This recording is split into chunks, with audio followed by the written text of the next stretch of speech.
नमो भगवते वासुदेवाय।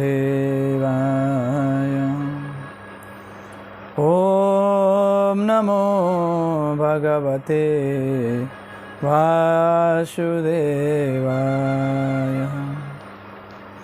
स्वस्ति श्री गणनायको गजमुखो मोरेश्वर सिद्धिदाः वल्लालस्तु विनायकस्तमणि चिन्तामणिस्तेवरे लेण्याद्रौ गिरिजात्मकसुवरदो विघ्नेश्वर सोजरे ग्रामे रञ्जनसंस्थिते गणपति कुर्यात् सदा मङ्गलम्। नारायणं नमस्कृत्यं नरं चैव नरोत्तमं देवीं सरस्वतीं व्यासं ततो जयमुदीरये। गुरुर्ब्रह्मा गुरुर्विष्णु गुरुर्देवो महेश्वरः गुरु साक्षात् परब्रह्म तस्मै श्री गुरवे नमः। बोले वृंदावन बिहारी लाल की जय। परम मंगलमय परात्पर अखिलेश्वर अकारण करुणा वरुणालय भक्तवांछा कल्पतरुः तड़िंदित विनिंदित पठपीताम्बरधारी श्री बालकृष्ण लाल की प्रत्यक्ष वाङ्मय प्रतिमूर्ति श्रीमद्भागवत महापुराण। श्रीमद्भागवत महापुराण में आउनुभएका समस्त भक्तवृन्द साथैमा मलाई हेरिरहनुभएका समस्त भक्तवृन्द साथैमा वृद्ध माता वृद्ध पिता समस्त भागवत प्रेमी सत्संग प्रेमी साथैमा समस्त वैष्णव भक्तगण साथैमा वैष्णव भक्त समुदाय हजुरहरूको बीचमा आज म पुनः सुन्दर सुन्दर कथा हजुरहरूको छेउमा राख्दैछु। आउनुहोस् कथाको प्रसङ्गतिर जाउँ। बडे भाग मानुष तन पाव सुर दुर्लभ सब ग्रन्थ न गाव। ठुलो भाग्यले ठुलो कृपाले बल्ल मनुष्य शरीर पाइँदछ। भगवानको कृपा हुन अत्यन्त अनिवार्य छ। जब तक भगवानको कृपा हुँदैन तब तक मानव शरीर पाउन बहुतै कठिन छ। जब भगवानले जब असीम अनुकम्पा गर्दिनुहुन्छ तब भागवतको कृपाले भगवानको कृपाले सुन्दर पञ्चतत्वले रचिएको यो सुन्दर शरीर पाइँदछ। आउनुहोस् कथाको प्रसङ्गतिर जाउँ। समस्त भक्तहरूलाई राधे राधे। साथमा सुनिरहनुभएका समस्त इष्टमित्रलाई पनि राधे राधे। अहिलेसम्म हामीले आफ्नो जीवनमा के गरियो त्यसलाई नहेर्नुहोस्। जति पनि बितेर गएका पल, जति पनि बितेर गएका ती घडी ती मुहूर्तलाई नहेर्नुहोस्। किन भन्दाखेरि बितेर गएका ती पल ती मुहूर्तमा कतै न कतै हामीहरूको कर्ममा दोष भइरहेको होला। र एउटा कुरो आज जानौँ, के कुरो भन्दाखेरि अब गर्नुपर्ने के हो, गर्नुपर्ने के हो, शास्त्रले के भन्दैछ, वेदले के भन्दैछन्, ऋषिमुनिहरूले के ज्ञान दिइरहेका छन्, गुरुजनले के भन्नु हुँदैछ र साथैमा श्रीमद् भागवत महापुराण ग्रन्थले के भन्दैछन्। श्रीमद् भागवत महापुराण ग्रन्थमा के लेखिएको छ, यो जीवन कसरी जिउनु पर्ने हो, यो जीवनको सार्थकता कसरी हुन्छ, यो जीवनलाई सदुपयोग कसरी गर्नुपर्ने हो, यो जीवनलाई शान्ति र आनन्द कसरी प्राप्त हुन्छ र हामीहरूको कर्म के हो, सम्पूर्ण वृत्तान्त आज हामीहरू यो सत्रमा, यो सत्सङ्गमा श्रवण गर्नेछौँ। म एउटै कुरो भन्दछु भक्तगण, जब घरमा आगो लागेपछि कुवा तलाउ खोदेर काम छैन। घरमा आगो लाग्नुभन्दा अगाडि नै कुवाको व्यवस्था, तलाउको व्यवस्था, जलको व्यवस्था हुनुपर्दछ। र अहिलेसम्म हामीहरूको जीवनमा, हामीहरूको कर्ममा कति आगो लाग्यो होला, तर हामीसँग काम, क्रोध, मद, लोभ, ईर्ष्या, अहमता, राग, द्वेष, अवनिवेश रूपी जुन आगो लागिरहेको छ, त्यो आगोलाई कसरी निभाउनु पर्ने हो, त्यो आगोलाई निभाउने तरिका के हो, अहिलेसम्म हामीलाई थाहा छैन होला। र आफ्नो जीवनलाई कसरी शान्तमय बनाउनु पर्ने हो, सम्पूर्ण जानकारी म हजुरहरूलाई दिन चाहन्छु। भन्नुहोस् जय श्री राधे। सम्पूर्ण वेद, वेदांग, उपनिषद, रामायण, पुराण आदिको मेन जुन सार छ, त्यो सार तत्व, त्यो ब्रह्म तत्व श्रीमद् भागवत महापुराणमा छुपेको छ। श्रीमद् भागवत महापुराणको एउटा श्लोक हजुरहरूले हेरिदिनुहोस्। वेदो उपनिषदा सारांश जाता भागवती कथा। वेद र उपनिषदको जुन सार तत्व हो, त्यो सार तत्वको नाम चाहिँ श्रीमद् भागवत महापुराण हो। त्यसैले यदि जीवनमा केही गर्न छ, जीवनमा कुनै कर्म गर्न छ, जीवनमा धेरै थोक जान्न छ, जीवनमा ठुल्ठुला कर्म गर्न छ भने चाहिँ रामायणको अध्ययन गर्नुपर्दछ। रामायणको पाठ, रामायणको श्रवण, रामायण कथाको मनन चिन्तन गर्नुपर्दछ। हामीहरू कहाँबाट आयौँ, जान्छौँ कहाँ, हामीहरूको घर कहाँ हो, के कर्मले आयौँ र यो जुन कर्मलाई कसरी सदुपयोग गर्नुपर्ने हो, जीवनलाई कर्मको रूपले, कर्मको बाटोमा गएर कसरी जीवनलाई उज्जवलता, शान्ता, प्रशस्त गर्नुपर्ने हो, यो चाहिँ भागवतले सिकाउँछ। त्यसैले ठुल्ठुला गुरुहरूले भन्नुहुन्छ, भाइ जीना हो तो रामायण से जियो और मरना हो तो भागवत से मरो।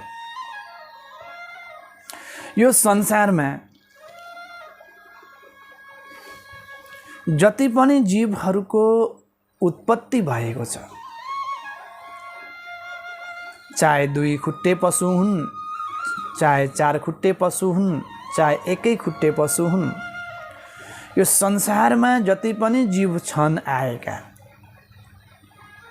आउँछन् 7 दिनमा र जान्छन् पनि 7 दिनमा। आइतबार, सोमबार, मङ्गलबार, बुधबार, बिहिबार, शुक्रबार, शनिबार, आइतबार। अन्तिममा जान्छन् पनि 7 दिनमा। जुन आउने जुन कालचक्र छ त्यो पनि 7 दिनमा जीव आउँदछ कालचक्रको माध्यमले। जाने जुन कालचक्र छ त्यो पनि 7 दिनमा जानु पर्दछ। यो जुन आउन र जान जुन लागिरहेको छ, हामीहरू आउँछौँ पनि हामीहरू जान्छौँ पनि। त आउने कहिले हो थाहा छैन, जान्छौँ कहिले त्यो पनि थाहा छैन। र यो बन्धनलाई काट्नको लागि, यो बन्धनबाट पर हुनको लागि हामीले भागवतको शरणागति हुनु पर्दछ। भागवत सत्सङ्ग सुन्नु पर्दछ, भागवत कथा श्रवण गर्नु पर्दछ, भगवान श्री कृष्णको शरणगति हुनु पर्दछ। धेरै व्यक्तिका धेरै कुरा, सानाका ठुला कुरा, ठुलाका साना कुरा जान्दिन म भन्ने कम्ती व्यक्ति पाइँदछ। सबै आफ्नो आफ्नो आफ्नो जग्गामा सबै ठुल्ठुलै कुराहरू गर्नुहुन्छ, तर सार दिएर तत्त्वलाई अगाडि राखेर, मूल तत्त्व मूल सारलाई अगाडि राखेर त्यसको व्याख्या गरेर निरूपण गर्ने चाहिँ बहुत कम्ती मात्रामा मानव पाइँदछ अथवा गुरुजन पनि पाइँदछ। जब जानिन्छ, जानेपछि प्रीति हुन्छ, प्रीति भएपछि स्नेह हुन्छ, स्नेह भएपछि आसक्ति हुन्छ। त्यस्तै हामीले जब प्रभुलाई जान्दछौँ, जानेपछि स्नेह हुन्छ, स्नेहको बादमा प्रेम हुन्छ, प्रेमको बादमा ममता बढ्छ, ममता बढेको बादमा विश्वास हुन्छ, विश्वासको बादमा श्रद्धा हुन्छ, श्रद्धाको बादमा समर्पणको भावना आउँछ। जब तक हृदयमा, जब तक मनमा, जब तक भाव आउँदैन तब तक भागवतको साक्षात्कार कतै कहिले पनि हुँदैन। जुन सार तत्त्व छ त्यो सार तत्त्वलाई मन्थन गरेर समस्त मानवको अगाडि राखिदिने गुरुजी अथवा गुरु भेट्न पनि बहुतै कठिन छ। तर भागवत महापुराण आदि ग्रन्थमा, वेद आदि शास्त्र आदिमा हजुरलाई चाहिने, हजुरलाई बुझाउने, हजुरलाई सम्झाउने सम्पूर्ण वृत्तान्त ऋषिमुनिहरूले सुकेको पत्ता खाएर लेखिदिनु भएको छ। तर के गर्नु, समय छैन हामीसित। त्यो शास्त्रलाई हेर्ने समय छैन, त्यो वेदलाई हेर्ने समय छैन। विषयो विनिर्जित विषयमा हामीहरू जीविकाको लागि विषयमा विषय भोग गरिरहेका छौँ। एकपल्ट यदि हामीले शास्त्रतिर, वेदतिर, धर्मतिर एकपल्ट हामीले हेर्दियौँ भने हामीहरूको जीवन सार्थकता हुन्छ।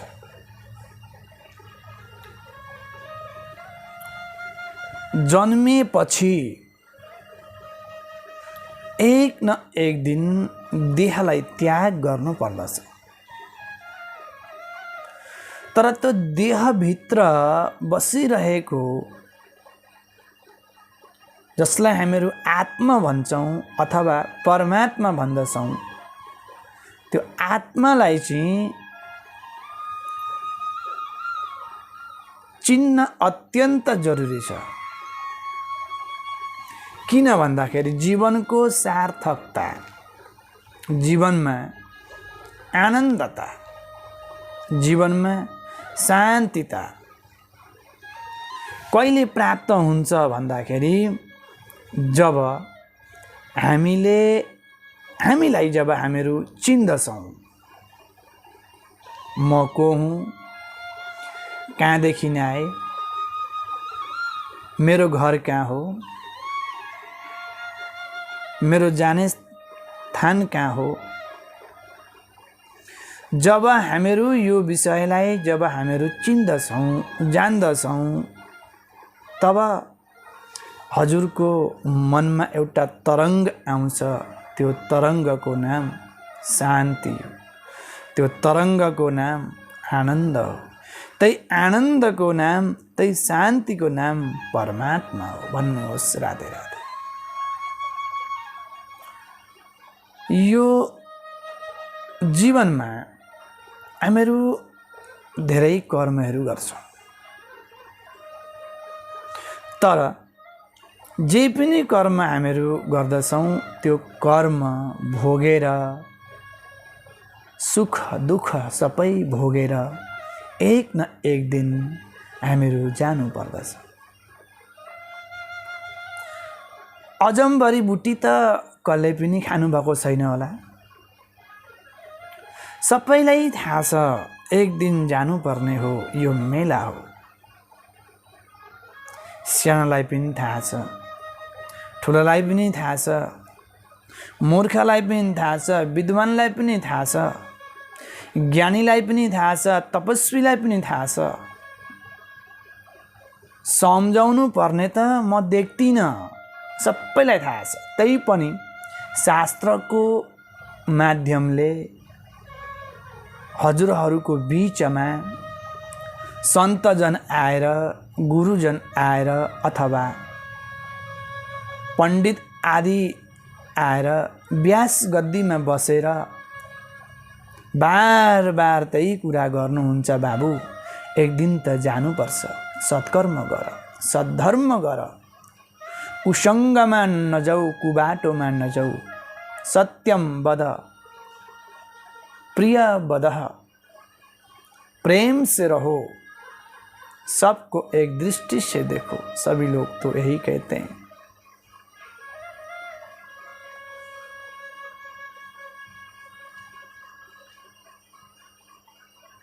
तै पनि हामीहरू यो जुन मानव शरीर पाएर पनि सबै थोक हामीसँग छ, तै पनि हामीहरू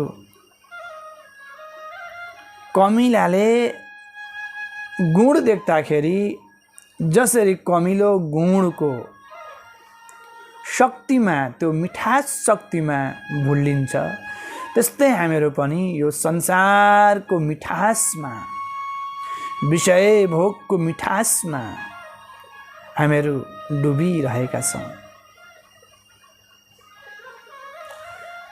त्यो मिठासबाट पर सर्नको लागि, त्यो मिठासबाट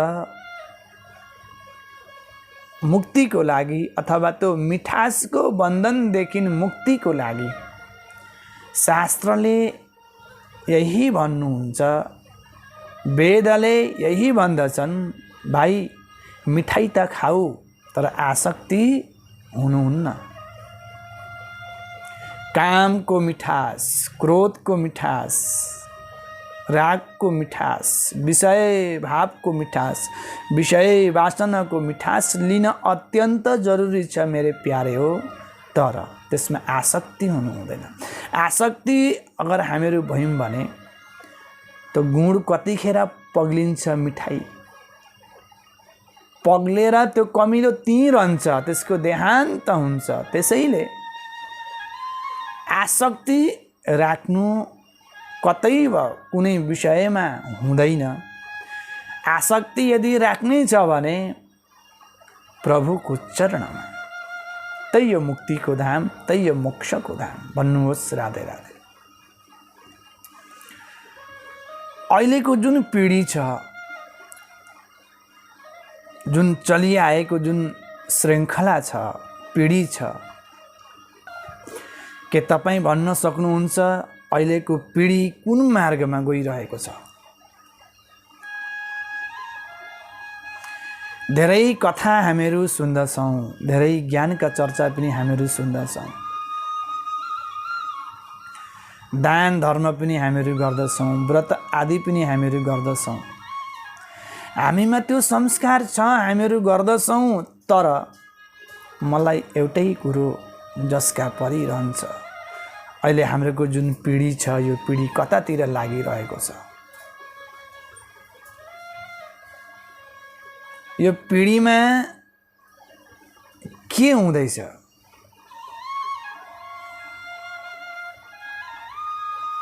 कि एकपल्ट हामीले आफ्नो पिँढीतिर हेरेका छौँ? आउँदो जुन समय छ, यो समय कस्तो हुन्छ होला? मलाई चाहिँ लाग्छ के भन्दाखेरि अहिलेको जुन पिँढी छ, यो पतनतिर लागिरहेको छ। त्यो कसरी भन्नुहुन्छ भन्दाखेरि माता पिताले संस्कार दिनुभएको छ बालबच्चालाई, तर बालबच्चाले त्यो संस्कार लिएका छन् अथवा लिएका छैनन्, हजुरले जुन संस्कार दिनु हुँदैछ त्यो संस्कारको बीज अंकुरित बालबच्चामा, नानी केटाकेटीमा त्यो बीज अंकुरित हुँदैछ छैन भन्ने कुराहरू हजुरलाई थाहा हुनुपर्ने अत्यन्त जरुरी हो। धेरैजनाका धेरै कुराहरू हुन्छन्, तर अहिलेको जुन पिँढीलाई हामीले संस्कार दिनुपर्ने हो, धर्मको संस्कार दिनुपर्ने हो, कर्मको संस्कार दिनुपर्ने हो, जीविका कसरी चलाउनु पर्ने हो त्यसको संस्कार दिनुपर्ने हो, ठुलो व्यक्तिसँग कसरी बोल्नु पर्ने हो त्यसको संस्कार दिनुपर्ने हो, सानो व्यक्तिसँग कसरी बोल्नु पर्ने हो त्यसको संस्कार दिनुपर्ने हो, परिवारमा कसरी बस्नुपर्ने हो, माता पिताको सेवा कसरी गर्नुपर्ने हो, दाजुभाइको सेवा कसरी गर्नुपर्ने हो, बुहारी र सासूको धर्म के हो, ससुरा र बुहारीको धर्म के हो, दाजु र भाउजूको धर्म के हो, घरमा कुन खालको व्यवहार हुनु पर्दछ, घरमा कुन खालको धर्म हुनु पर्दछ, घरमा कुन चाहिँ भगवानको पूजा हुनु पर्दछ, घरमा कति धर्म हुँदैछ, घरमा कति वेद अध्ययन हुँदैछ, घरमा कति शास्त्रको कुरा चर्चा आदि चल्दैछन्। हजुरले आफ्नो घरमा जति धर्मको कर्म गर्नुहुन्छ, जति तपाईले संस्कार छोरा छोरी नाती नातिना इष्ट मित्र दाजु भाउजू बुहारीलाई दिनुहुन्छ, एक न एक दिन त्यो संस्कार फल्नेछ। यो नसोच्नु होला कि आमको गाछ रोपेर सन्तोला फल्छ भनेर। हजुरले यदि आमको गाछ रोप्नु भएको छ भने आमको गाछबाट आमै फल्छ, सन्तोला कहिले पनि फल्दैन। र हामीले झाँक्नु पर्दछ कि अहिले जुन पिँढी आउँदैछ, बालबच्चाहरू छन्, युवाको जुन पिँढी छ, यो युवाको पिँढी कतातिर जाँदैछ एकपल्ट झाँकेर हेर्नु पर्छ। कथामा हामीहरू जब जान्छौँ, कथा हामीहरू सुन्दछौँ, कृष्णको कथा, रामको कथा, शिवको कथा, जसलाई सत्सङ्ग पनि भनिन्छ। कथामा जाँदाखेरि हामीहरू एक्लै जान्छौँ, यो ठुलो गल्ती। हजुरको गाउँमा कतै कथा हुँदैछ भने यदि एक्जाम छैन भने हजुरले आफ्ना छोराछोरीलाई, आफ्ना नाति नातिनीलाई एक दुई दिनको समय निकालेर कथा सुन्नको लागि लिएर जानुहोस्। धेरै लाभ मिल्दछ। धर्मको कुरा जानिन्छ, संस्कारको कुरा जानिन्छ, कर्मका कुराहरू जानिन्छ। तपाईलाई थाहा छ अहिलेको पिढी कस्तो भइरहेछ। केटाकेटी अथवा कुनै युवक कुर्सीमा बसिरहेका छन्, त्यही घडी त्यही क्षण कुनै वृद्ध वयोवृद्ध जानु भएको छ भने त्यो युवाले त्यो युवकले उठेर त्यो वृद्ध व्यक्तिको सम्मान गर्दैन, कुर्सी दिन्न। यो त हामीहरूको संस्कार होइन। अगाडिको समय हेर्नुहोस्, जब हामीहरू क्लास 5-7 मा थियौँ, बाटोमा आउँदाखेरि हामीलाई विद्या दान दिने, विद्या पढाउने, विद्या अध्ययन गर्ने मास्टर गुरुजी आउँदाखेरि पनि हामीहरू साइकलबाट उत्रिन्थ्यौँ, उहाँलाई बाटो दिन्थ्यौँ, यानि कि सम्मान। अभिवादनशीलस्य नित्यम वृद्धोपसेविन अभिवादन गर्दछौँ। के आज त्यो संस्कार छ? छैन। किन? व्यक्तिको मनमा के छ भन्दाखेरि अहिले दिन अगाडि बढो, दिनको हिसाबले आफ्नो लाइफलाई चेन्ज, आफ्नो कर्मलाई चेन्ज, आफ्नो पद्धति, आफ्नो विधि, आफ्नो संस्कारलाई चेन्ज, परिवर्तन। यो त गलत हो। जब युवा पिढीहरूले जब भागवतको लाइनमा जान्छन्, सत्कर्मको लाइनमा जान्छन्, व्रतको लाइनमा जान्छन्, तीर्थको लाइनमा जान्छन्, रामायण आदि ग्रन्थ जब पढ्दछन्, जब सुन्दछन्, तब युवाहरू, तब बालबच्चाहरूको हृदयमा त्यो संस्कार अंकुरित हुन्छ र हामीहरूको धर्मको रक्षा हुन्छ, हामीहरूको संस्कारको रक्षा हुन्छ। धेरै कुराहरू सिक्न पाइँदछ। नत्र के छ भन्दाखेरि कथामा गयो, व्यासजीले कथा भन्नुहुन्छ, गुरुजनले कथा भन्नुहुन्छ, कथा सुनो, सङ्गीतमय कथा हुन्छ। कथामा नृत्य पनि गरिन्छ, आनन्द पनि आउँछ, शान्ति पनि हुन्छ। आनन्द मग्नले 7 दिन बितेको थाहा हुँदैन। तर यो चाहिँ थाहा गर्नुपर्न अत्यन्त आवश्यकता हो कि मैले 7 दिन कथा सुनेर मेरो घरमा, मेरो समाजमा, मेरो परिवारमा, मेरो जीवनमा के परिवर्तन भयो। यति धेरै समय मैले दिए, त्यो समयले मलाई के परिवर्तन गर्यो।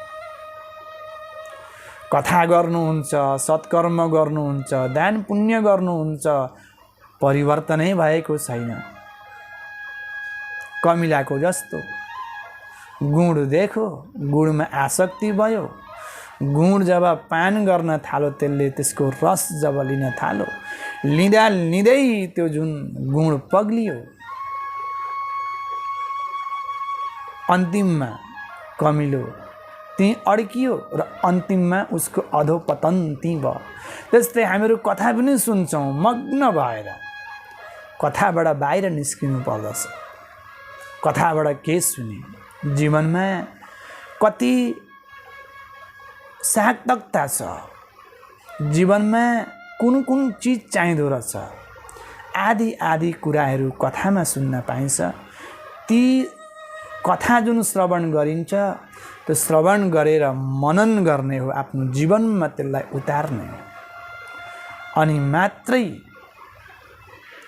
जीवनको सार्थकता हुन्छ। नत्र कथा सुनिराखेर पनि केही फाइदा छैन। भन्नुहोस् राधे राधे। हजुरहरूको म बिचमा एउटा प्रसङ्ग राख्नेछु। यो प्रसङ्ग चाहिँ के भन्दाखेरि सङ्गले के हुन्छ। हजुरले आवश्यक पनि आफ्ना छोराछोरी आफ्ना सन्तानलाई राम्रो संस्कार दिनुभएको छ। तपाईँ चाहनुहुन्छ मेरा जुन सन्तान छन्, मेरो जो सन्तान छ, छोरो छ, छोरी छे, नाति छ, नातिनी छे, यसलाई म यति मिठो, यति राम्रो, यति आनन्दको, यति मिठो म संस्कार दिन्छु। एक न एक दिन त्यो संस्कारले मेरा छोराछोरी फल्नेछ, फुल्नेछ। यो त राम्रो कुरो, चिन्तन त सबैको त्यही छ। मातापिताले कहिले पनि छोराछोरी सन्तान त कहिले पनि बिग्रोस् त कहिले पनि भन्नुहुन्न, राम्रै होस्। सन्तानको हेरचाह भनेको फर्सीको बोट जस्तो हो क्या। बिउ रोप्नु पर्यो, त्यसको हेरचाह गर्नु पर्यो। किरा मकौडाहरू लागेका हुन्छन्, त्यो पनि साफसुथरा गर्नु पर्यो। अन्तिममा फलेन भने हजुरलाई के आनन्द आउँछ, के हजुरको मन खुसी हुन्छ? त्यस्तै हजुरले व्यवस्थाले संस्कार दिनु हुँदैछ, तर छोराछोरीको सङ्ग राम्रो छैन भने फर्सीको जस्तै हुन्छ, फर्सीको बोट जस्तै हुन्छ। लहराहरू आउँछन्, पेङ्ग्रीहरू आउँछन्, लहरा पातहरूले ढाकिन्छ, त्यो फर्सीको बोट अगाडि बढ्न सक्दैन। अन्तिममा गएर फर्सी नै फल्दैन, फले लाग्दैन। त्यसैले छोराछोरीलाई संस्कार हामीले दिनुपर्छ। युवा जुन पिँढी छन् उहाँहरूलाई हामीले संस्कार दिनुपर्छ। तर अभिभावकले सङ्ग कस्तो छ, के सङ्ग गर्दैछ? सङ्गमा कतै दोष त छैन। साथीहरू कस्ता छन्, त्यसको खानपिन कस्तो छ, त्यसको बोलीचाली कस्तो छ, कुन बाटोमा हिँड्दैछ, यो चाहिँ अभिभावकहरूले विचार गर्नुपर्ने कुरा हो। एउटा सुन्दर कथा म हजुरहरूको बिचमा राख्दैछु। यो चाहिँ सङ्गको परिणाम, दुसङ्गको परिणाम, दुसङ्गले के हुन्छ, त्यसको परिणाम कस्तो हुन्छ, यो विषयमा म हजुरहरूलाई दुईटा कुराहरू शास्त्रको माध्यमले राख्दैछु। हजुरहरूले सुनिदिनु होला र सुन्दर ढङ्गले यसलाई सुनिदिनु होला भन्ने आशा राख्दछु। भन्नुहोस् जय श्री राम।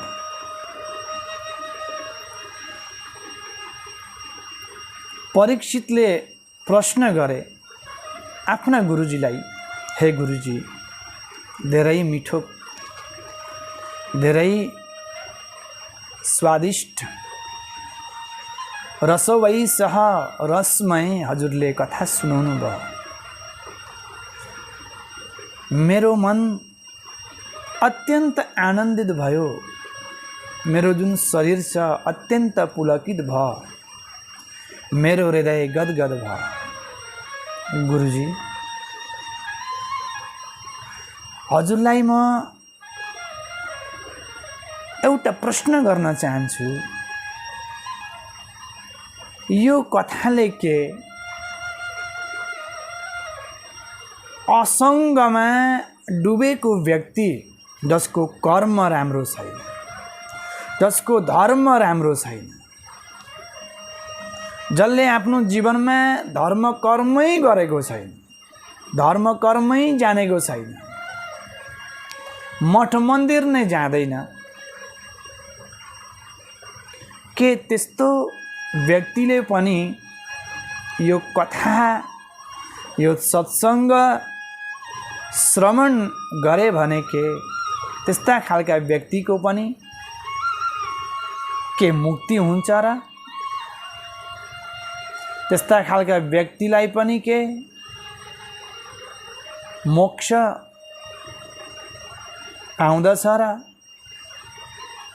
तब सुखदेवजीले भन्नुहुन्छ, हे राजन, शास्त्रमा जति पनि शब्दहरू छन् ती शब्दमा परमात्माको शक्ति छ, परमात्माको सामर्थ्य छ। असङ्गमा डुबिरहेको व्यक्ति पनि मुक्तिको मार्गतिर लाग्न सक्दछ। विषय भोगमा कामले युक्त भएर डुबिरहेको व्यक्ति पनि शास्त्रको माध्यमले, गुरुजनको शब्दको माध्यमले पनि त्यो व्यक्ति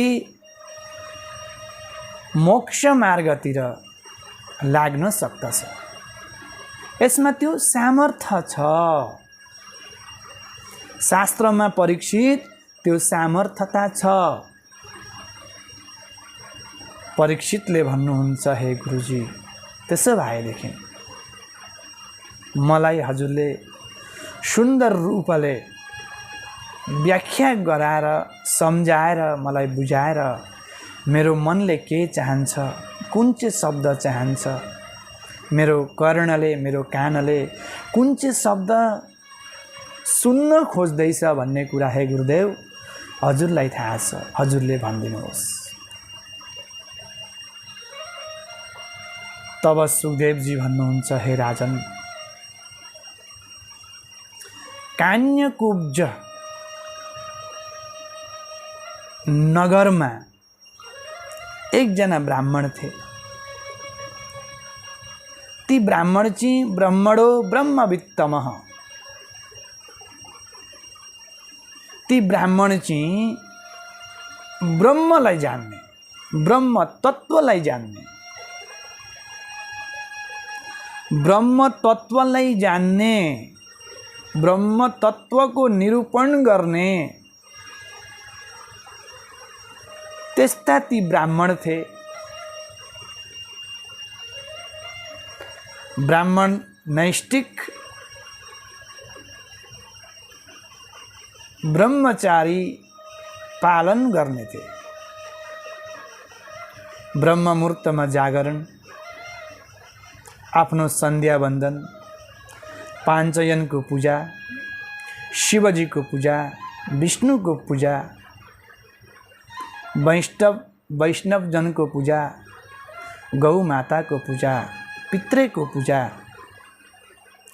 यति सुरम्य, यति आनन्दको ब्राह्मणको दिनचर्या थियो। ब्राह्मणकी एउटी पत्नी पनि थिइन्। नैष्ठिक ब्रह्मचारी धारण गरेका थिए, गृहस्थी भए पनि धर्म कर्म गर्ने, सदाचारमा रहने, सदा आनन्दमा मग्न रहने, ब्रह्मणो ब्रह्मवित्तमः, त्यो ब्रह्म तत्त्वलाई हमेशा हमेशा जान्नको लागि आफ्नो आत्मामा रमण गरिरहने त्यस्ता ती ब्राह्मण थिए।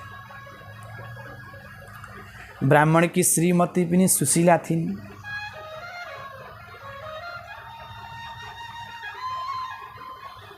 ब्राह्मणको घरमा विषय भोगको लागि सम्पूर्ण सामग्री पनि थिए। तैपनि ती ब्राह्मण विरक्त भएर आफ्नो कर्मलाई अगाडि राखेर कर्म गर्दथे। ब्राह्मण पनि शान्त स्वभावका थिए। प्रभु चिन्तनमा लीन भइरहन्थे। ब्राह्मणी पनि सुशीला थिए।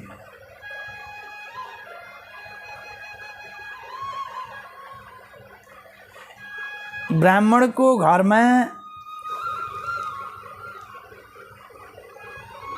एउटा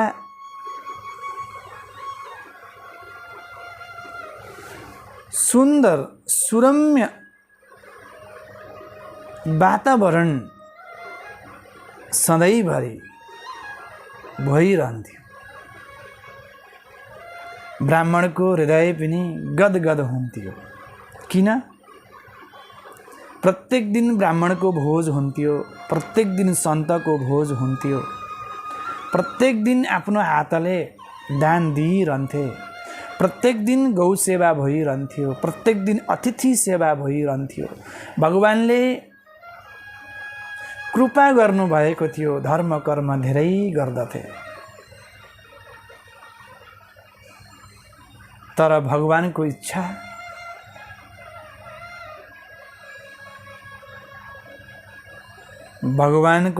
भयो भने त जीवन सफलै हुन्छ। भगवानको इच्छा भयो ब्राह्मण र ब्राह्मणीको जीवनमा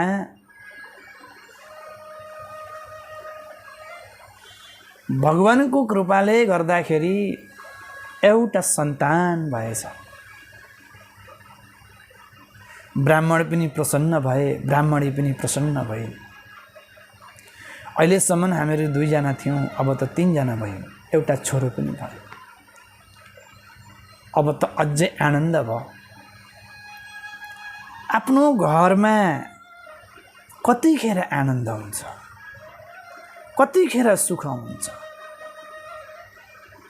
भन्दाखेरि जब घरमा सुख सुविधा छ,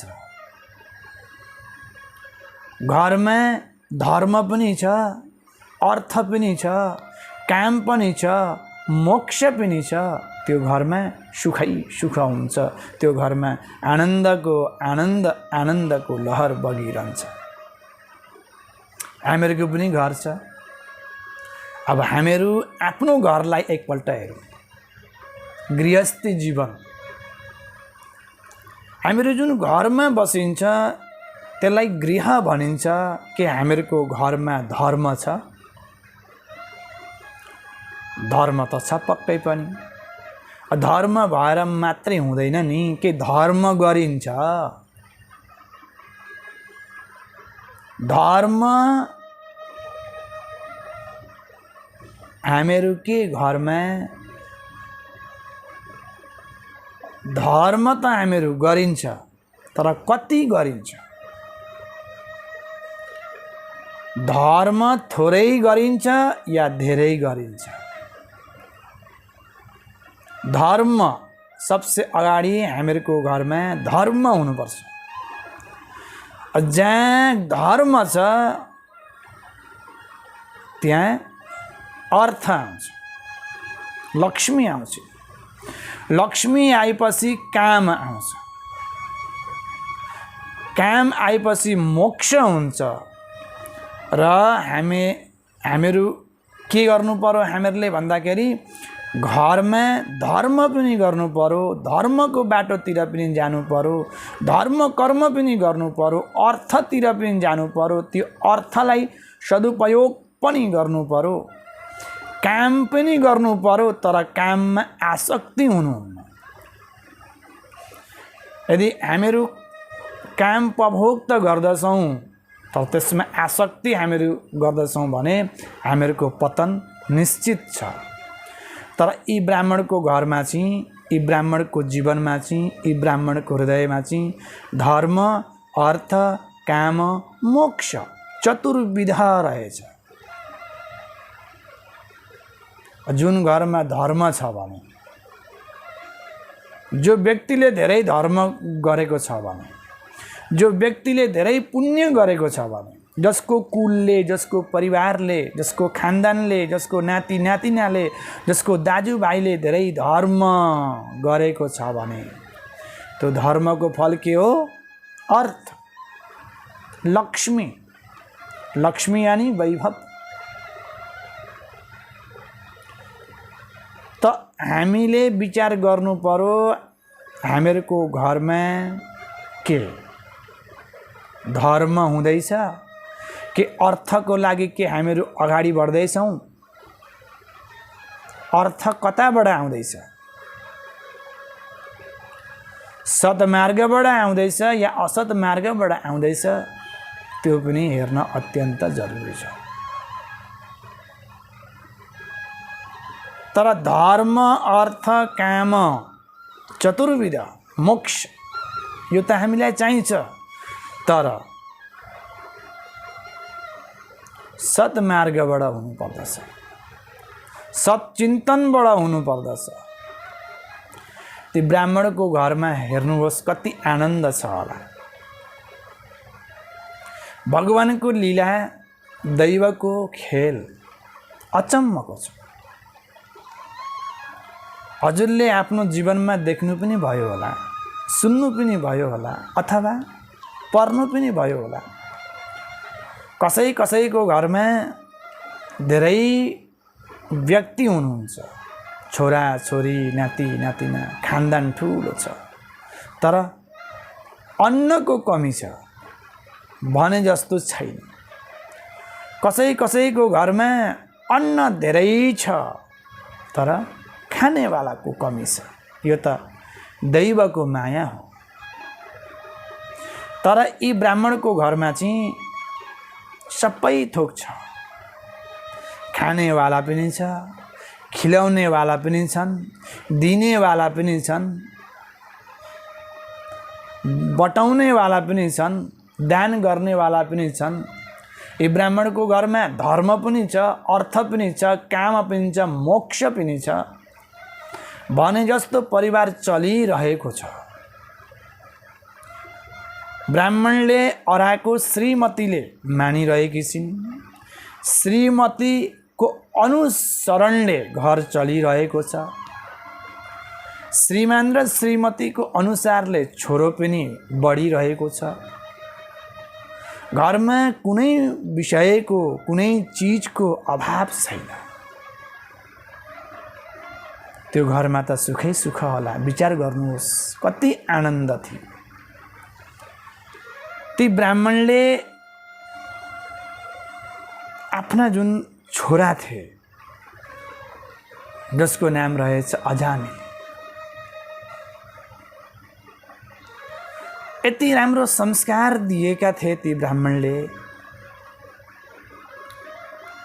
हर पिताले, हर माताले यही चाहनुहुन्छ नि, सन्तान धर्मात्मी होस्, सन्तान सत्मार्गी होस्, असतमा नजाओस्, अधर्मी नहोस्, अपसभ्य वचन नबोलोस्।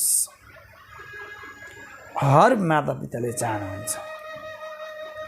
र ती ब्राह्मणले पनि आफ्ना सन्तानलाई ठोस ठोस करके यति ठोसेर ज्ञान दिएका थिए। यति राम्रो संस्कार थियो, यति राम्रो विचार थियो, यति राम्रो आचार थियो। दैवको खेल। व्यक्ति सद्मार्गबाट च्युत हुन यानी कि तल खस्नको लागि समय लाग्दैन। व्यक्ति खाल्डोमा कसरी पर्छ, व्यक्ति अधर्ममा कसरी पर्छ भने कि त आफै पस्नु पर्यो, कि त अर्काले ठेल्दिनु पर्यो, कि त अन्ध हुनु पर्यो, कि त मूर्ख हुनु पर्यो, कि त अज्ञानी हुनु पर्यो, कि त दुराचारी हुनु पर्यो। तर अजामिलमा यी सबै अवगुण थिएन, सबै राम्रै गुण थियो।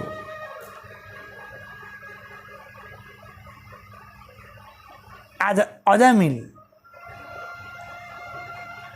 कुसङ्गको परिणाममा खसेर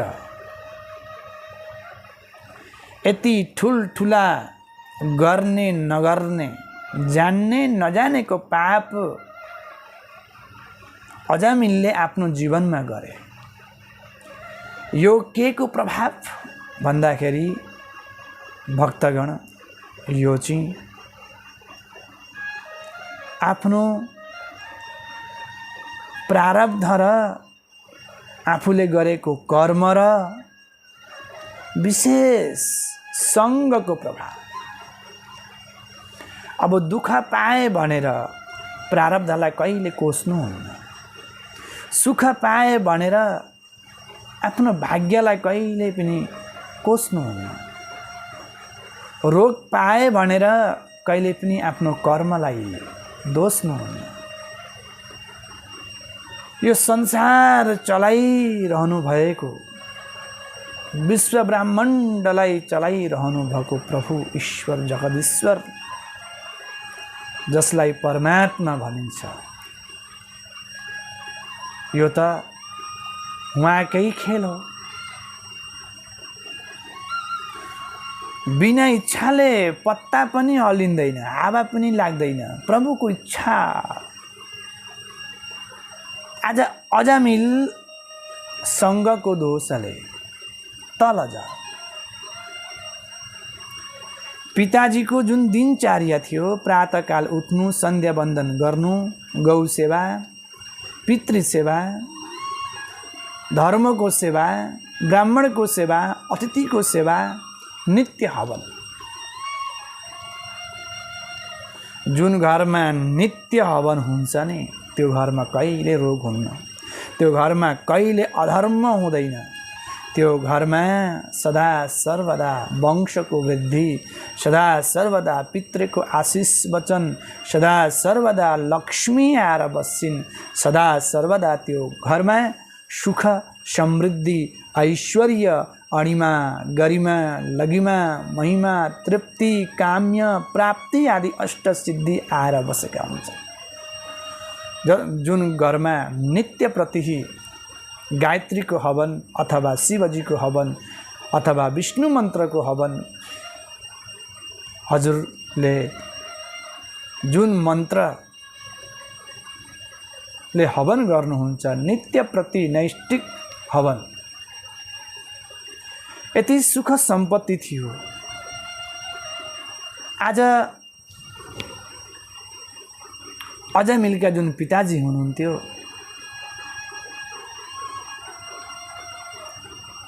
पिताजीले भन्नुभयो अजामिललाई, छोरा हवन गर्नुपर्ने दाउरा समिधा त छैन, तिमी जाऊ जङ्गलमा जाऊ र सुकेका दाउरा समिधा तिमीले पायो भने लिएर आयो। प्रातःकालको समय थियो होला। अजामिल आज जङ्गलतिर गए। जङ्गलमा गएर पिताजीले भनेको अनुसार दाउरा बटुल्न थाले, भेला पारे, मुठा पारे, लिएर आउँदै थिए। लिएर आउँदाखेरि त्यो जङ्गलको एउटा कुनामा एउटी गणिकासित गन्धर्वले क्रीडा गरिरहेको रहेछ। गन्धर्व र ती गणिकाले गरेको क्रीडा देखेर अजामिलको मन, अजामिलको खुट्टो, अजामिलको चक्षु पिल्छियो। अजामिलको मनमा त्यो गन्धर्व र गणिकाले कामको क्रीडा गरिरहेको देखेर अजामिलको हृदयमा त्यो सङ्गको परिणाम देखेर अजामिलको हृदयमा काम शक्ति आएर जब अजामिललाई आतुर गर्न थाल्यो, अजामिलको हृदयमा काम रूपी पाप आएर बसिदियो। अजामिलले मनमा विचार गरे, गन्धर्व र गणिका दुईजना कति हाँसेर, कति खेलेर, प्रफुल्लित भएर, आनन्दमा भएर क्रीडा गरिरहेका छन्।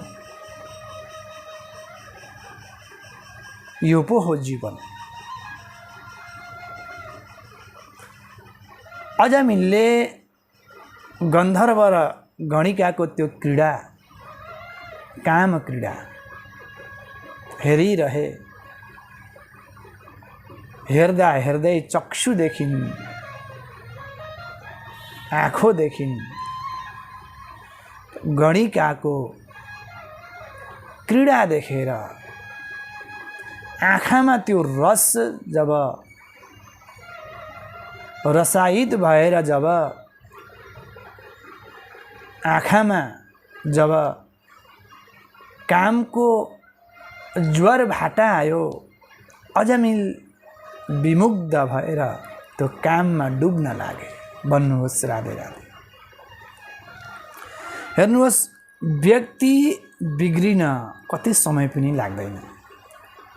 अहिलेसम्म अजामिलले आफ्नो जीवनमा पाप कर्म गरेकै थिएन।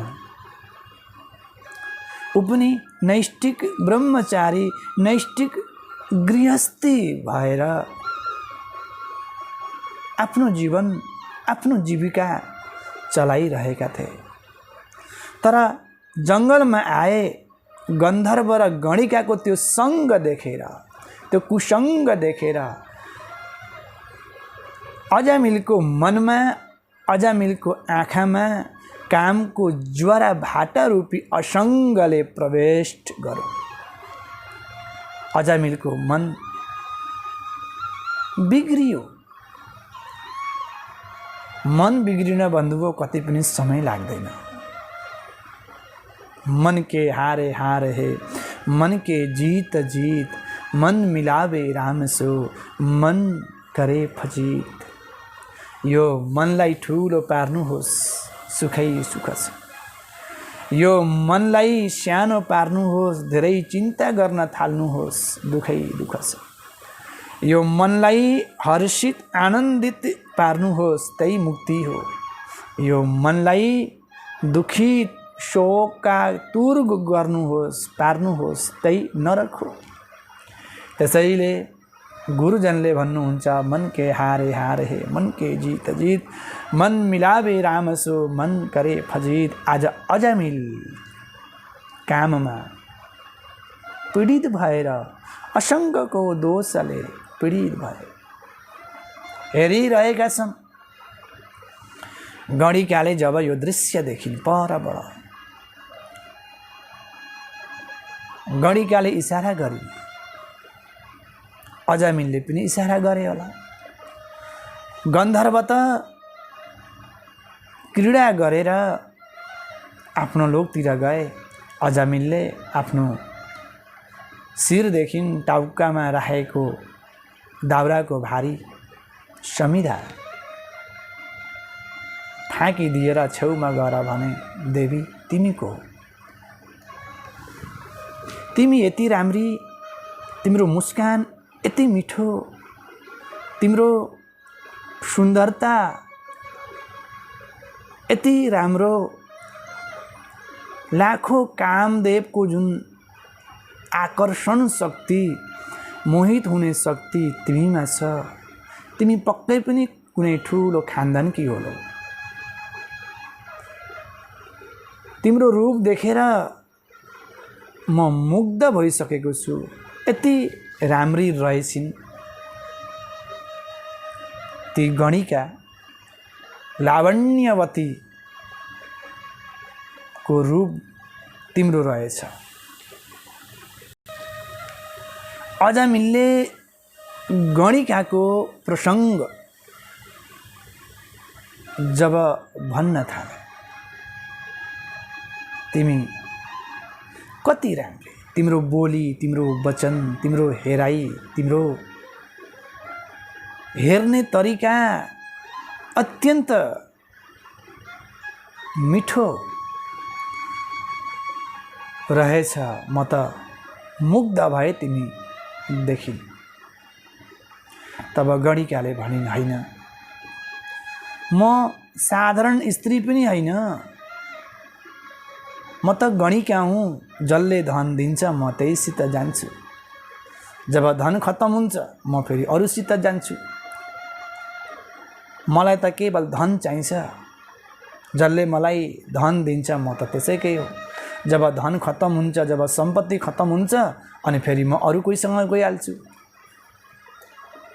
गणिकाले त्यसो भनेपछि अजामिलले भने, हेर तिमी चाहन्छौ भने अलिक दिन मसित बस्न सक्छु, तिम्रो हर सुख हर दुःख म तिम्रो साथ दिनेछु सुख दुःखमा। हिँड मेरो घरमा जाउँ, मेरो घर छ।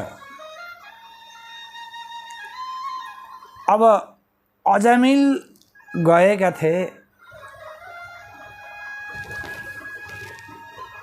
समिधाको लागि जङ्गलमा, तर सङ्गको दोषले भक्तगण गणिकाको चक्करमा पढे, गणिकालाई ल्याएर आफ्नो घरमा लिएर आए। घरमा जब अधर्म आउँछ, अधर्म आएपछि जो व्यक्तिले धर्म गर्दछ, जो व्यक्तिले पुण्य गर्दछ, त्यसको मनै मनमा धेरै दुःख हुँदछ। तपाईले आफ्नो घरमा धेरै धर्म गर्नुहुन्छ, धेरै ब्राह्मणको सेवा गर्नुहुन्छ, गौको सेवा गर्नुहुन्छ, सन्तको सेवा गर्नुहुन्छ, भण्डारा आदि चलाउनुहुन्छ, भागवत पुराण आदि लगाउनुहुन्छ, वेद पढाउनुहुन्छ, ब्राह्मण आइरहन्छन् भने त्यो घरमा यदि कुनै अधर्मी व्यक्ति आयो भने तपाईलाई कस्तो लाग्छ? तपाईको मन कस्तो हुन्छ होला? मेरो घरमा कहाँबाट यति ठुलो अधर्मी आयो? त्यस्तै आज अजामिलका पिता छक्क परे। छोरो गइरहेथ्यो जङ्गलमा दाउरा लिनको लागि, गणिका पो लिएर आएछ। पिताले सम्झाए, बाबु यो धर्म होइन हामीहरूको, यो हामीहरूको कर्म होइन, हामीहरू ब्राह्मण हौँ, कान्य कुब्ज हौँ, त्रिकालदर्शी हौँ, हामीहरूको कर्म यो होइन। घरमा श्रीमती थिइन्, सुशीला तिम्री श्रीमती थिइन्, सुशील स्वभावकी श्रीमती हुँदा हुँदै तिमीले अर्की गणिका किन ल्यायो बाबु? यो त अधर्म हो, छोडिदेऊ, यसलाई त्यागिदेऊ। तर अजामिल, मैले अघि पनि भने, धर्म अर्थ काम गर्नु पर्दछ, तर काममा आसक्ति हुनुहुन्न। यदि काममा आसक्ति भइयो भने प्यारे हो, गुडमा जसरी कमिलो अड्किन्छ नि, त्यस्तै हामीहरूको जीवन पतनतिर अड्किरहन्छ। धेरै सम्झाउनु भयो ब्राह्मणले, तर अजामिलले पिताका कुरा मान्दै मानेन। किन? धर्म र अधर्म कहिले पनि एकै स्थानमा बस्दैनन्, सुख र दुःख कहिले पनि एकै स्थानमा बस्दैनन्, लक्ष्मी र अलक्ष्मी पनि कहिले पनि एकै स्थानमा बस्दैनन्। किन? जहाँ धर्म छ त्यहाँ अधर्म कहिले हुन्न, तर धर्मको स्थानमा अधर्म आयो भने धर्मले घर त्यागिदिनु पर्दछ। जुन घरमा लक्ष्मी छिन्, यदि त्यो घरमा अलक्ष्मी आइन् भने अलक्ष्मीलाई सम्मान गरेर लक्ष्मीले घर त्याग्नुपर्छ। यो दृश्य देखेर ब्राह्मण देवता छक्क पर्नुभयो, अजामिललाई धेरै सम्झाउनु भयो। ब्राह्मणले घर त्यागिदिनु भयो। ल छोरा, यो घरमा मैले धेरै धेरै ठुला ठुला कर्म गरेँ, त्यो कर्मको प्रभाव, त्यो कर्मको पुण्यले गर्दाखेरि तिमी जस्तो मैले छोरो पाएँ। तर आज सङ्गको परिणामले, दूषित सङ्गले गर्दाखेरि आज तिमी पतनतिर लाग्यौ। मलाई केही भन्न छैन। तिमी जस्तो ज्ञानी महापुरुष पनि अधोगतिको पतनतिर लाग्यौ भने अब तिमीलाई के सम्झाउनु मैले? ल ठिकै छ, तिमी अब यो घरमा बस, म चाहिँ अब यो घरमा बस्दिनँ भनेर ती ब्राह्मणले आफ्नै श्रीमती लिएर घर त्यागिदे। अजामिल अब आफ्नै घरमा बस्न थाले। प्रथममा त एउटी गणिका थिइन्, अहिले त गणिका बढ्दै बढ्दै बढ्दै बढ्दै बढ्दै 5 वटी भएछन्। गणिका भनेको वैश्य।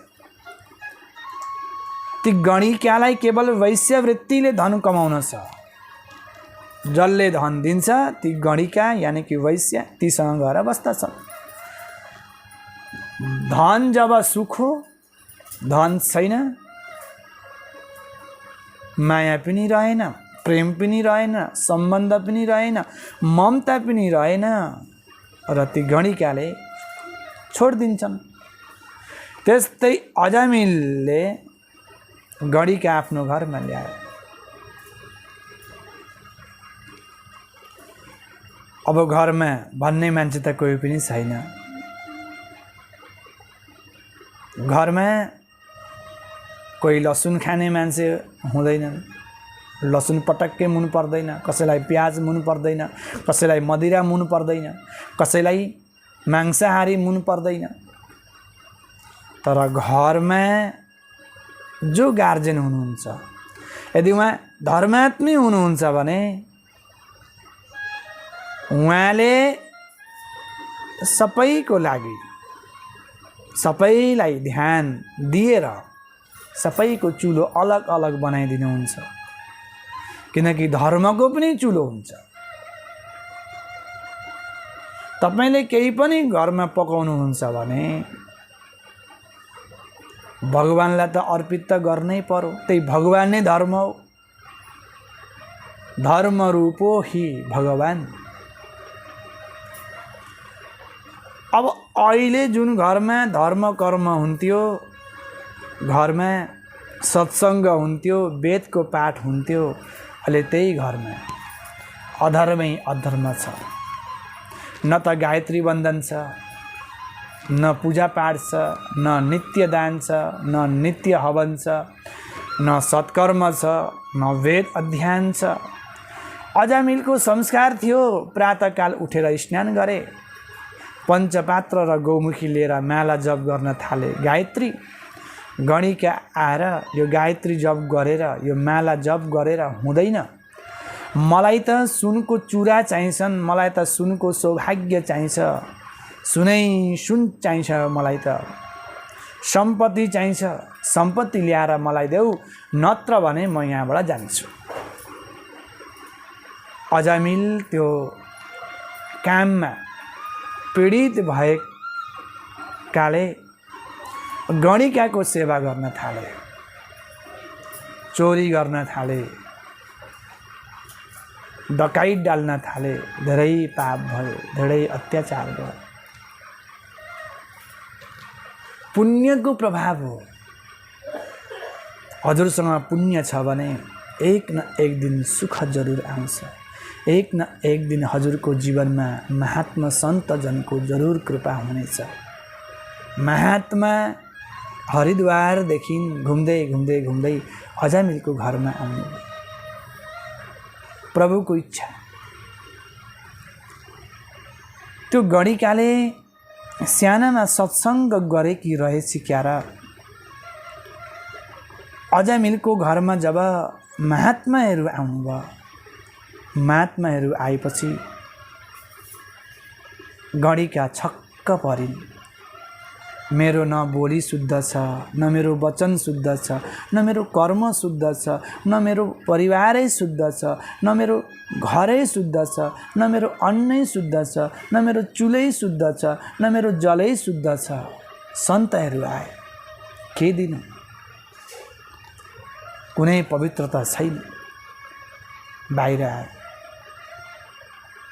बसिरहेका छन् सन्तहरू। बाहिर आएर बरण्डामा गणिका निस्किन् र नमस्कार गरिन्। हे गुरुजन, प्रभुको कृपा हो, हजुरहरूको आज मैले दर्शन पाएँ। पक्कै पनि मेरो उद्धारको लागि हजुरहरू आउनु भएको,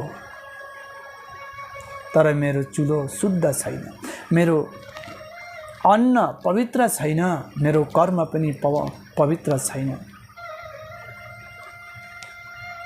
हजुरलाई मैले कसरी सेवा गरौँ, के दिउँ?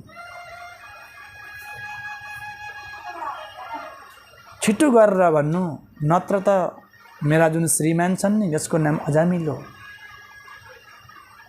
ठुला डाकु हुन्। उनले यो धर्म कर्म केही पनि गर्न चाहन्नन्। धर्म कर्म केही पनि गर्दैनन्। उनलाई सन्तको दर्शन त के, सन्तलाई हेर्न पनि चाहन्नन्, ब्राह्मणलाई हेर्न पनि चाहन्नन्। एक नम्बरका अधर्मी हुन्। छिट्टै भन्नु म के सेवा गरौँ, म के सेवा गरौँ। तब सन्तले भन्छन् बेटी अजामिलको दर्शनको लागि हामीहरू आएका हौँ, किनकि हामीहरू पुण्यात्मीको पनि दर्शन गर्दछौँ र पापीको पनि हामीहरू दर्शन गर्दछौँ र पुण्यात्मीलाई पनि हामीहरू सत्मार्ग देखाउँछौँ र पापात्मीलाई पनि पापाचारीलाई पनि हामीहरू सत्मार्ग देखाउँछौँ र आज अजामिलसँग भेट गरेर जाने। रात्रिकालको समय भयो, ठिक मध्य 12 बजी अजामिल कुनै गाउँमा डाका डालेर आफ्नो घरमा जब आउँदछन्, आँगनभरि चारैतिर पिप्पलको वृक्षको छेउमा धेरै सन्तहरू छन्। अजामिल त ऋषले को हौ तिमी, कहाँबाट आयौ, मेरो यो आँगनमा कसले आउन भनौँ, यहाँ यस्तो हिम्मत तिम्रो मेरो आँगनमा आउनुपर्ने। म कुनै धर्म गर्दिनँ, म कुनै कर्म गर्दिनँ, मलाई सन्तको आवश्यकता छैन, मलाई वेदको आवश्यकता छैन। जे छु म सही छु, म अधर्मी भए पनि सही छु, धर्मी भए पनि सही छु। फटाफट मेरो आँगन खाली गरिदिऊ, यहाँ बस्नु पर्दैन। सन्त मण्डलीमा एकजना शिष्यले गुरुजी बुझ्छौँ ठिक होइन, धेरै गाली गरिरहेको छ, भुताइरहेको छ।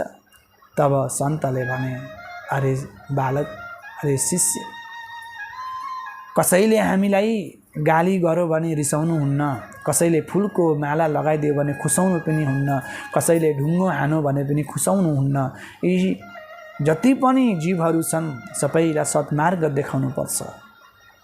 अजामिलको बुद्धि त्यस्तै छ, उनले गाली गर्यो, भगवानको कृपा हो। तर अजामिलको घरमा हामीहरू आएर बस्यौँ। गणिकाले अन्न त दिई ने कच्चा अन्नमा दोष लाग्दैन, हामीले पकाएर खायौँ, भगवानलाई भोग लगायौँ। भण्डारा भयो, भण्डारा खायौँ, अजामिलले त केही न केही त दिनु पर्यो। जाने बेलामा अरे बेटा अजामिल, अरे पुत्र अजामिल,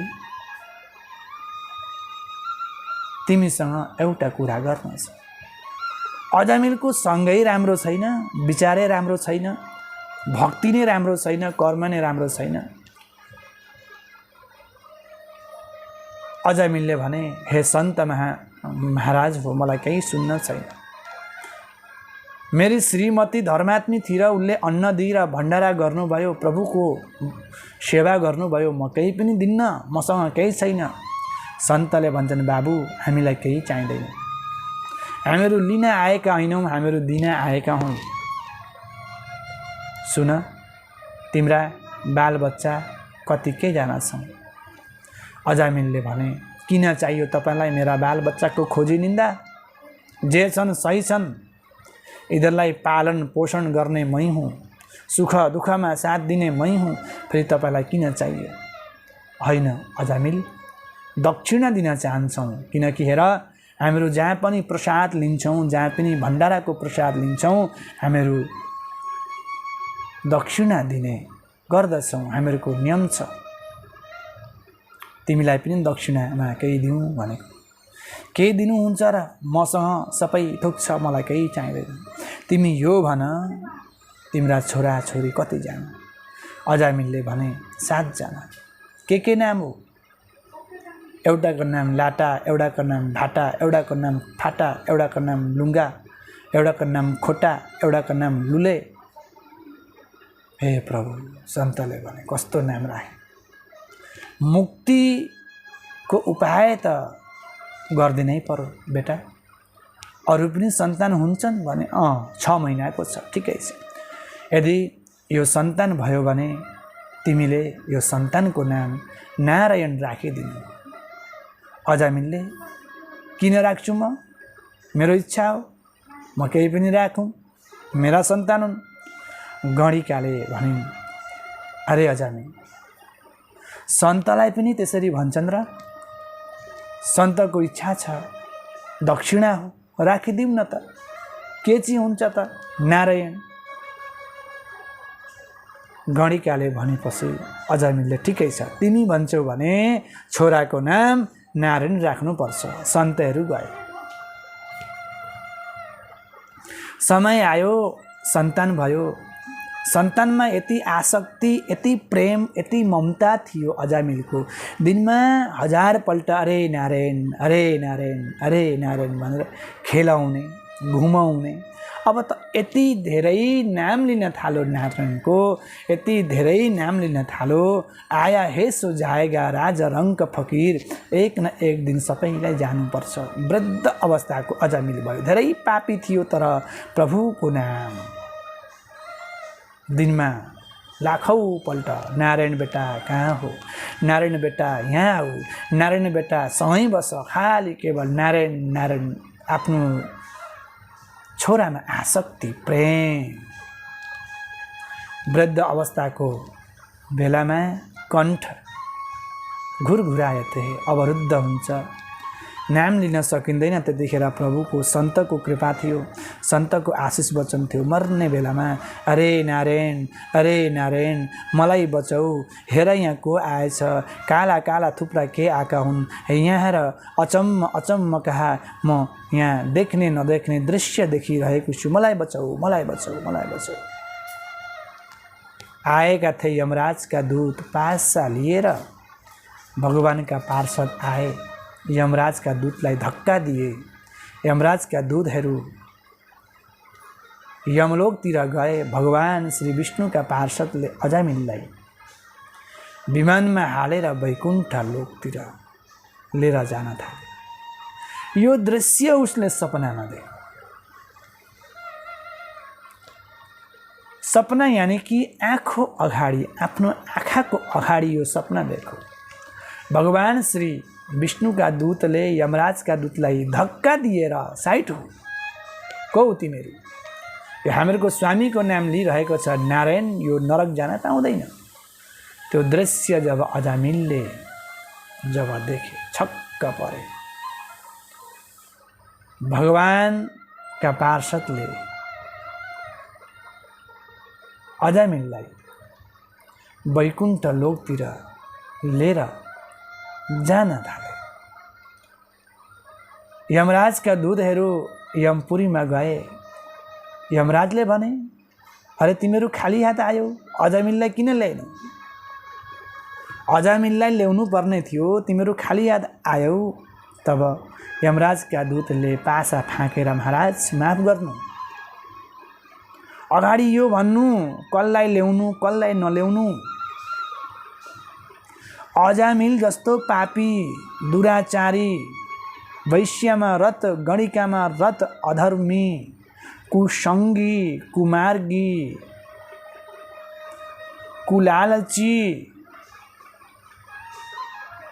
वेदलाई नमान्ने, ब्राह्मणलाई नमान्ने, वेद वाक्यलाई नमान्ने त्यस्तो पापीलाई लिन गइरथ्यौँ, गलामा पासा लगाइरथ्यौँ। नारायण नारायण नारायण भनेर आफ्ना छोरालाई बोलाउन थाल्यो। त्यो बेलामा सशङ्क चक्रम सकिरीट कुण्डलम, शङ्ख चक्र गदा पद्म लिएर 4 जना पुरुषार्थ आए। 4 जना पुरुष आए, आएर धक्का दिए, हामीलाई यमलोकतिर पठाए। ती 4 जना पुरुषले भन्न थाले, यो त हामीहरूको स्वामीको नाम हो, यो त हामीहरूको स्वामीको भक्त, यो व्यक्ति नरक जान पाउँदैन। नारायण नारायण भने। तब यमराजले भने, हे दूतो, यो नाम बिस्तारै ल्याऊ, यो कुनै साधारण व्यक्तिको नाम होइन। तिमीहरूले यो नाम यहाँ जप्न थाल्यौ भने मेरो भण्डारामा जति पनि पापी व्यक्तिहरू छन्, नरक भोगिरहेका छन्, मेरो भण्डारा खाली हुनेछ। सुन, ती साक्षात भगवान विष्णुका पार्षद हुन्, भगवान विष्णुका पार्षद। तिमीहरू भन्थ्यौ नि महाराज कसको ध्यान गर्नुहुन्छ? म तिनै प्रभुको ध्यान गर्दछु, तिनै प्रभुका दूतहरू हुन् ती। हे प्रभु, मलाई माफ गर्नुहोस्। मेरो दूतहरूले हजुरका सेवकहरूसँग